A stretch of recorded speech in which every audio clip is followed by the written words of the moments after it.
Thanks, Jamie. Just quickly, if I could, for Joseph, big win for you tonight. Kind of an odd reaction from the crowd.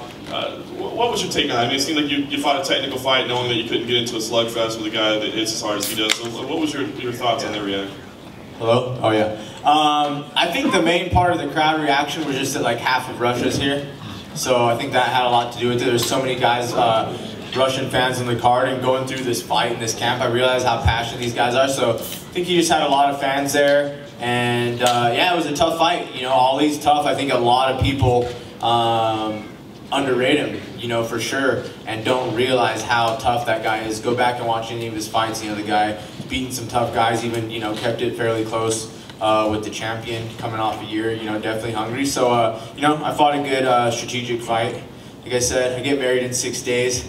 Still got a nice little cut for the wedding pictures. So it was funny, right when that happened, I go, dang, wedding pictures. And I just went back to action. But yeah, other than that, it was great, man. It's a good week of life, and any win in the UFC, man, these guys, everyone's tough. This is a former title contender, went out there and beat him. You know, every single guy that I'm going against is tough, so it's just awesome to go in and get a win, which I feel was dominantly.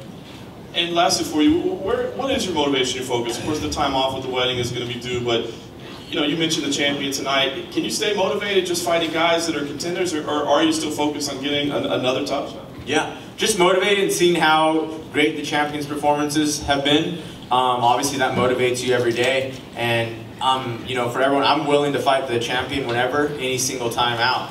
You know, after every fight, I'm ready to do it. But you know, obviously I know what it takes to get there, and you know, beating tough guys, you know, day in and day out, and now there's 4 in a row. You know, that only helps. So you know, I understand it takes some time, and there's some other contenders out there, but I'm ready to do it every time. I think you could have me and Mighty Mouse fight 20 times, and it's going to be, you know, exciting one way or the other. So so yeah, for me, it's just getting better every day, because I know how great the champion is, and I'm not the best in the world. So, I mean, and that's what I want to be. So that's what motivates me, is just every day, you know, I have something to improve on. I can't sit up there and be like, oh, I'm the best in the world. You know, you see, especially Mighty Mouse's performances of late, and even the rest of the division, you know, that motivates you every day.